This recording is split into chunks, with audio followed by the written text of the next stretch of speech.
విజయవాడ ప్రజల కష్టాలను చూసి గుండె తరుక్కుపోతుంది. చిన్నపిల్లలు, మహిళలు, వృద్ధులు ఈ వరదల బారిన పడి ఎంత నరకం అనుభవిస్తున్నారో వారి మాటలు వింటుంటేనే మనకు అర్థమవుతుంది. కనీసం చిన్నపిల్లలకి పాలు అందటం లేదు, రోజుల తడబడి తాగేదానికి నీళ్లు అందటం లేదు. ఈరోజు ఎంతమంది వరదల్లో కొట్టుకుపోయారో అర్థం కాని పరిస్థితుల్లో అందరూ కూడా బాధపడుతూ ఏడుస్తూ ఉన్నారు. నిజంగా ప్రజలు ఇన్ని కష్టాలు పడటానికి, ఇంతమంది ప్రాణాలు పోవటానికి ఈ రాష్ట్ర ప్రభుత్వం కారణం కాదని నేను అడుగుతున్నాను. ముఖ్యంగా మంత్రుల విహారయాత్రలు, హాలిడేస్ ఎంజాయ్ చేయడంలో ఉన్న చిత్తశుద్ధి రాష్ట్ర ప్రజల మీద లేదు అని నేను గట్టిగా చెప్పగలను. ఇదేదో నేను విమర్శించడానికి చెప్పటం లేదు. 28వ తేదీనే 30వ తేదీలో వర్షాలు రాబోతున్నాయని చెప్పి వాతావరణం సమాచారం ఇవ్వటం జరిగింది ప్రభుత్వానికి. అయినా కూడా ముఖ్యమంత్రి గాని, మంత్రులు గాని ఎటువంటి సమీక్షలు చేయకుండా, ప్రజల్ని అప్రమత్తం చేయకుండా నిర్లక్ష్యం వహించడం వల్లే ఈరోజు ఇన్ని లక్షల మంది వరద నీళ్ళల్లో మునిగిపోయారు. ఇంతమంది ప్రాణాలు పోగొట్టుకున్నారు. ఎంతమంది తిండి లేక, కరెంటు లేక, తాగునీళ్లు లేక, పసిబిడ్డలకి పాలు లేక ఎంత అవస్థలు పడుతున్నారో మనం అందరం కూడా గమనిస్తున్నాం. నిజం, చంద్రబాబు నాయుడు గారి ఇంటికి 3 కిలోమీటర్ల దూరంలోనే ఇంత పెద్ద విపత్తు జరిగినా ప్రజల్ని కాపాడలేకపోయారు అంటే ఇది రాష్ట్ర ప్రభుత్వం, రాష్ట్ర ముఖ్యమంత్రి వైఫల్యం కాదని నేను అడుగుతున్నా. ఈరోజు కరకట్టు మీదున్న అక్రమ కట్టడాలని కాపాడటం కోసమే విజయవాడని ప్రజల్ని ముంచేశారు అనటంలో నిజం లేదా అని నేను అడుగుతున్నా. గంట ముందు ప్రజలకు చెప్పినా వాళ్ళు ముంపు బారిన పడేవారు కాదు. వాళ్ళని అప్రమత్తం చేసి ఒక సేఫ్ అయిన ప్లేస్కి పంపించున్నా ఈరోజు ఇన్ని లక్షల మంది, దాదాపుగా 3 లక్షల మందికి పైగా 4 రోజుల పాటు కరెంటు లేకుండా, తిండి లేకుండా, చిన్న బిడ్డలకి పాలు లేకుండా ఈ విధంగా నీళ్లలో మునిగి అవస్థలు పడాల్సిన అవసరం లేదు. దురదృష్టం ఏంటంటే ఈ రాష్ట్ర ముఖ్యమంత్రి నుంచి మంత్రుల వరకు ఎప్పుడు ఫ్రైడే వస్తుందా, ఎప్పుడు హైదరాబాద్కి వెళ్దామా, లేదా ఎప్పుడు విహారయాత్రలకు వెళ్దామా అని ప్లాన్ చేసుకోవడంలోనే చిత్తశుద్ధిగా ఉన్నారనేది ఈ 5 రోజులు మీరు చూస్తే మీకే అర్థమవుతుంది.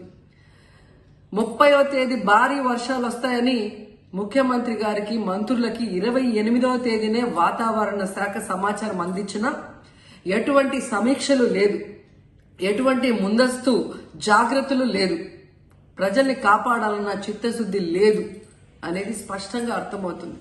ఎందుకంటే ఈ రోజుటి వరకు 4-5 రోజులు ప్రజలకి తిండి అందించడంలో ఈ ప్రభుత్వం విఫలమైంది. కనీసం ఇది జరిగినప్పుడు సీఎం గారు పనిచేయట్లేదు, వయసు అయిపోయింది. డిప్యూటీ సీఎం గారు, పంచాయతీరాజ్ శాఖ మంత్రి గారు కనీసం తన శాఖను అప్రమత్తం చేసి ప్రజల్ని కాపాడాల్సిన బాధ్యత ఉన్నా ఈ రోజు 5 రోజుల వరకు ఆయన అసలు విజయవాడ వైపే రాలేదు. ఇక ఆ కాన్స్టిట్యున్సీ ఎమ్మెల్యే ప్లస్ రాష్ట్ర మంత్రి లోకేష్ గారు మొత్తం మునిగిపోయి మంగళగిరి, విజయవాడ అలల్లాడిపోతుంటే ఆయన హైదరాబాద్ లో ఎంజాయ్ చేస్తున్నారు. పిల్లలు దాన్ని మనం ఆపలేం, ఆయన కూడా ఆపలేరు. ఆ విషయం క్లియర్గా అందరికీ తెలుసు. అభిమానం అనేది స్వచ్ఛందంగా పుట్టుకొచ్చినటువంటి అభిమానం కాబట్టి పవన్ కళ్యాణ్ గారంటూ ఉన్న అభిమానం అది, దాన్ని ఎవరో ఆపలేరు. ఎవరికి వాళ్ళు రియలైజ్ అయ్యి ఎక్కడ దాన్ని వ్యక్తపరచాలి, ఎక్కడ దాన్ని గోప్యంగా ఉంచుకోవాలని తెలిసిన వాళ్ళు తప్ప మిగతా వాళ్ళు ఎవరు కూడా దాన్ని ఆపలేరు. అట్లాంటి పరిస్థితి అనేది నిన్న క్రియేట్ అవ్వకూడదు. ఆయన ప్రజల్లోకి వెళ్తే మళ్ళీ ఒక 10 మంది సిబ్బందికి ఈయన సెక్యూరిటీ అనేది భారంగా మారి అక్కడ ఎన్డీఆర్ఎఫ్ బృందాలతో పాటు సహాయ కార్యక్రమాల్లో పాల్గొనాల్సిన వాళ్ళు మళ్ళీ ఈయనకి అటాచ్ అయిపోయి పని తగ్గకూడదన్న కాన్సెప్ట్ తోటి నిన్న ఆయన మీడియా ముందు కానివ్వండి, ప్రజల్లో కానివ్వండి లేరు. కానీ నిరంతరం ఆయన శాఖలకు సంబంధించినటువంటి అధికారులతోటి, ఇక్కడ వరద సహాయ కార్యక్రమాల్లో పాల్గొంటున్నటువంటి అధికారులతోటి కాంటాక్ట్లో ఉన్నారు, సమీక్షలు జరుపుతున్నారు. ఏం కావాలో ప్రభుత్వం నుంచి నిరంతరం ఆయన పర్యవేక్షిస్తూ అక్కడికి సహాయ సహకారాలు అందిస్తున్నారు. అందులో భాగంగానే ముఖ్యమంత్రి గారి యొక్క కష్టము, ఉప ముఖ్యమంత్రి గారి యొక్క సహకారంతోనే నిన్న ఇంత వరదలు జరుగుతున్నప్పటికీ కూడా ప్రాణ నష్టం వరదల వల్ల జరగల. కొండ చర్యలు కూలిపడి జరిగినటువంటి ప్రాణ నష్టం తప్ప వరదల వల్ల ఎక్కడ ప్రాణ నష్టం జరగల. పెద్ద ఎత్తున సహాయ సహకార కార్యక్రమాలు జరుగుతున్నాయి. నిన్న సడన్ గా జగన్మోహన్ రెడ్డి గారు వచ్చి ప్రజల్ని రెచ్చగొట్టే ప్రెస్ మీట్ పెట్టి వెళ్ళాడు తప్ప ఒక్క పసిబిడ్డకి 1/2 లీటర్ పాల ప్యాకెట్ ఇచ్చేళ్ళాడా, ఒక్క వృద్ధుడికి ఒక మంచుల డబ్బా ఇచ్చేళ్ళాడా, ఒక గర్భిణికి ఒక అన్నం పొట్లం ఇచ్చేళ్ళాడా? బుడమేరుకి గేట్లు ఎత్తారు. బుడమేరుకి గేట్లు ఎక్కడి నుంచి వచ్చాయి తెలియదు. మేబీ జగన్మోహన్ రెడ్డి గారి గవర్నమెంట్లో ₹1,00,00,000 వెచ్చించి దాని మీద ఒక ప్రాజెక్ట్కి వచ్చి దాని గేట్లు ఏమైనా పెట్టారో, ఆ గేట్లు ఏమైనా ఎత్తారో మనకు తెలియదు. మాకు తెలిసినంత వరకు లేవు. ఇన్ని జరుగుతూ ఇంత పవన్ కళ్యాణ్ గారు ఇంత స్థాయిలో సహాయ సహకారాలు అందిస్తూ ఆయన నిరంతరము ప్రజల కోసం ఆలోచిస్తూ ఉన్నా సరే ఇంకా ఆయన శంకించడం ఏంటి నాకు అర్థం కాలేదు. ఈరోజు పవన్ కళ్యాణ్ గారు ఈరోజు వచ్చారు. ఆల్రెడీ డిజాస్టర్ మేనేజ్మెంట్ కార్యాలయం ఏదైతే ఉందో అక్కడి నుంచి ఆ డిజాస్టర్ మేనేజ్మెంట్ నిధికి సంబంధించి గతంలో జగన్మోహన్ రెడ్డి ఆ నిధులను కూడా వాడేసుకుని వేరే కారణాలకు వాడేసుకుని అక్కడ ఏమీ లేకుండా ఖాళీగా పెట్టాడు. కాబట్టి ఈ రోజు పవన్ కళ్యాణ్ గారు డిజాస్టర్ మేనేజ్మెంట్ సహాయ నిధికి ₹1,00,00,000 ఆయన సొంత సంపాదనని ₹1,00,00,000 ప్రకటించారు. ఇది ప్రచారం చేయరు. పవన్ కళ్యాణ్ గారు కనిపించలేదు.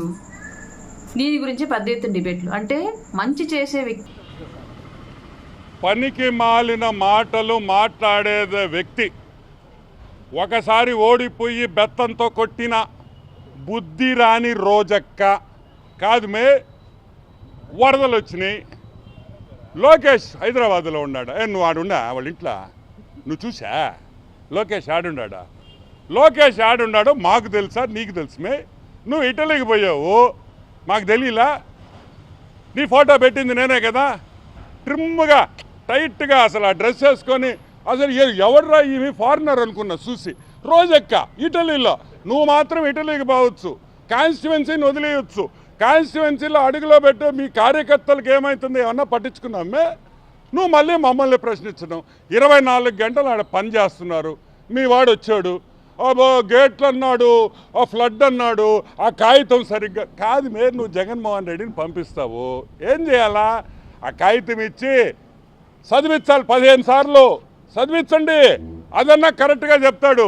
ఈ విధంగా ఈరోజు చంద్రబాబు నాయుడు, అదేవిధంగా ప్రతి మంత్రి ఇంక్లూడింగ్ నారా లోకేష్ ఇంత కష్టపడుతుంటే హైదరాబాద్లో ఉన్నాడంట.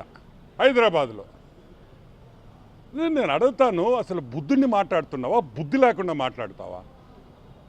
సైజు పెరగడం కాదు, బుద్ధి కూడా పెంచుకో. నువ్వు మర్యాదగా మాట్లాడితే మేము మర్యాదగా మాట్లాడతాం. మొన్న చెప్పాను నేను, తిరుమలలో వద్దు అన్నా, చెప్పానా లేదా? మళ్ళీ తిరుమల దగ్గరికి వచ్చి ఆమెకి మళ్ళీ సరే నీకు దర్శనం ఇచ్చారు, ఇక్కడ మా వాళ్ళని కూడా నేను విమర్శించాలి కదా. ఆమెకేందా ప్రోటోకాల్ దర్శనం ఇచ్చేదా? ఆమెకు మళ్ళీ ఒక షాల్వా, పెద్ద షాల్వా, డబుల్ షాల్వా కావాలి. ఆమెకి సింగిల్ షాల్వా జరగదు, డబుల్ షాల్వా కప్పి పంపిస్తారు. ఏంది ఇది? కరెక్ట్ కాదని కూడా నేను మనవి చేస్తున్నాను. అసలు తిరుమల నువ్వు దర్శనం తీసుకున్నావు, నువ్వు ఒక ఎక్స్ మినిస్ట్రీ, వాళ్ళు ఏదో నీకు దర్శనం ఇచ్చావు, నువ్వు బయటకు వచ్చి నువ్వేం మాట్లాడతావు? అసలు దేవుడు అంటే నీకు భక్తి ఉందా? నువ్వు అమ్ముకున్న టికెట్లు, నువ్వు సంపాదించుకున్న డబ్బు ఇంకా మా వాళ్ళు తీలేకున్నారు. తొందరలో అన్నీ తీస్తాం. నువ్వు ఎంతెంత సంపాదించావు తిరుమలలో, నువ్వు ఎన్నెన్ని లెటర్లు ఇచ్చావు అన్నీ తీస్తాం. నేను అనేది నువ్వు సహకరించబాకు, పని చేసేవాళ్ళని విమర్శించబాకు. తప్పులే. నిన్నెవరు రమ్మన్లా, నువ్వు విజయవాడకి నిన్నెవడు ఆడ పిలవరు. నువ్వు ఆ మునిగా అట్లీస్ట్ నువ్వన్నా ఉంటే ఆ నీళ్లు మళ్ళీ పైకి వెళ్ళిపోతాయి, 2వ ఫ్లోర్ కూడా మునిగిపోద్ది. సో వద్దు. నేను చెప్పేది ఏంటంటే నువ్వు విమర్శించు, తప్పు చేస్తే విమర్శించు, ఆ విమర్శను స్వీకరిస్తాం. మేము మాలో పొరపాటు ఉంటే మార్చుకుంటాం, మేము తప్పు చేస్తే సరిదిద్దుకుంటాం. ఏదో విమర్శించాలి, ఏదో కెమెరాల్లో పడాలి అనేది కరెక్ట్ కాదు. నారా లోకేష్ ఎక్కడున్నాడో నువ్వు కావాలంటే పోయి మంగళగిరి కాన్స్టిట్యున్సీలో అడుగు, విజయవాడలో అడుగు. పొగులు రాత్రులు పనిచేస్తూ ఉంటే కనిపించడం లేదని నువ్వు అంటావు. పద్ధతి మార్చుకో. ఒకసారి ప్రజలు బుద్ధి చెప్పారు, అప్పుడు ఓడిపోయావు, నడి మధ్యలో గెలిచావు, మళ్ళీ ఓడిపోయి ఈసారి ఈపు బాధారు. అయినా కూడా బుద్ధి రాదు మేనిక. ఏమైంది మేమిక? మీరు మారరా? మీ మంత్రులు ఏమయ్యారే? మాజీ మంత్రులు ఏం విజయవాడలో వచ్చి తిరగొచ్చుగా? మీ రజనీ ఏమైంది? పెద్ద మాటలు మాట్లాడే మీ మంత్రులు కదా. మీ బొత్స బాబాయ్ ఏమయ్యాడు? ఆడి స్కామే ఇప్పుడు మాట్లాడింది, బొత్స బాబాయ్ గడి స్కాము. ఆయనే మంత్రి.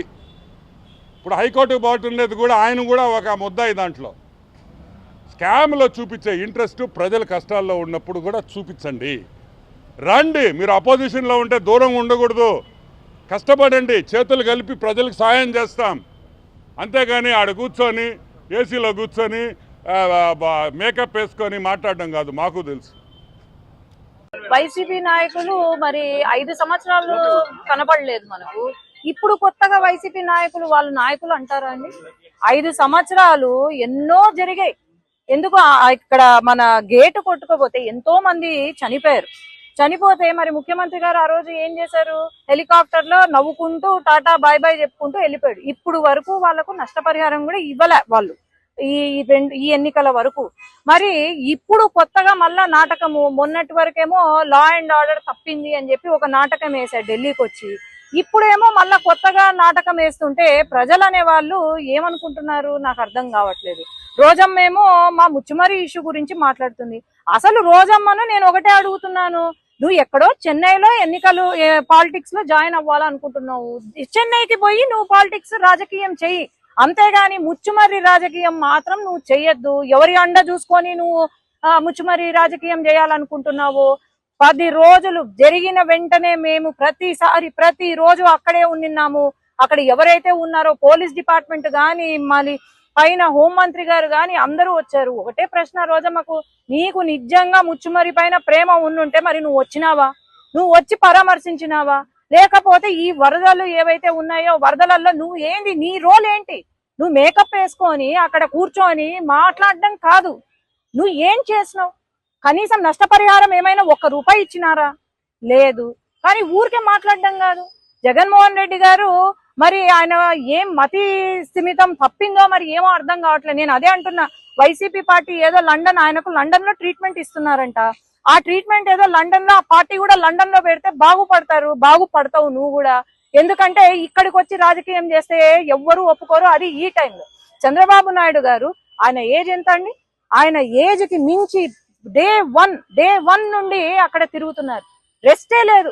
ఇంకా మేమైనా మాకు వరద తక్కువ ఉంది కాబట్టి మేమైనా రెస్ట్ తీసుకుంటున్నామేమో గాని, అంత వయసులో పెద్ద ఒక ముఖ్యమంత్రి హోదాలో ఉన్న అతను ఆయన 24 గంటలు కష్టపడుతున్నారు, ఇంటికి కూడా వెళ్లకుండా కష్టపడుతున్నారంటే వీళ్ళు మళ్ళీ ఆయన పైన మాట్లాడుతున్నారంటే అసలు సిగ్గుపడాల వీళ్ళంతా. అదే గనుక ఈ వరద గనుక వైసీపీ హయాంలో వచ్చుంటే గనుక మరి ఏంటి పరిస్థితి? ఈరోజు వైసీపీ బోట్లు కొట్టుకొచ్చినాయి బ్యారేజ్ కి, ఎందుకు వచ్చాయి? ఇవన్నీ ఆలోచన చేయండి, ఎవరు దీని వెనకాలండి చేస్తున్నారు. అసలు ఈయనకు మ్యాన్ మేడ్ ఫ్లడ్స్ కి తర్వాత న్యాచురల్ ఫ్లడ్స్ కి కూడా తేడా తెలియని మాజీ ముఖ్యమంత్రి, పులివెందల ఎమ్మెల్యే, మరి ఆయనకు అసలు తెలివి ఉందా? ఏం లేదు. ఎవరో పక్కన పాపం సజ్జల లేనట్టున్నాడు, పక్కన సజ్జల లేరు, లేకపోతే వేరే వాళ్ళు ఎవరు లేనట్టున్నారు, ఎందుకో గ్యాప్ ఇచ్చినట్టున్నారు, ఆయనకి ఇష్టం వచ్చింది మాట్లాడుతున్నారు. దయచేసి తెలుసుకొని మాట్లాడండి, వీలైతే సహాయం చేయండి విజయవాడ ప్రజలకు. మీ వైసీపీ పార్టీ తరపు నుండి సహాయం చేయండి, అంతేగాని చిల్లర మాటలు, చిల్లర వ్యవహారాలు, చిల్లర చేష్టాలు చెయ్యొద్దు. ఆ రోజమ్మను పెట్టినారు, ఇప్పుడు ఆమెకు మేకప్ కే సగం టైం అయిపోతుంది. మరి ఆమె కూడా నోరు అదుపులో పెట్టుకొని ఆమె కూడా వీలైతే విజయవాడకు వచ్చి సహాయం చేయమనండి, మేము కూడా చప్పట్లు కొడతాం, అంతేగాని దీన్ని మటుకు పొలిటిసైజ్ చేయొద్దండి. అందరం కూడా వాళ్ళతో ఉండి మనం ఆదుకుందాము, హెల్ప్ చేద్దాం.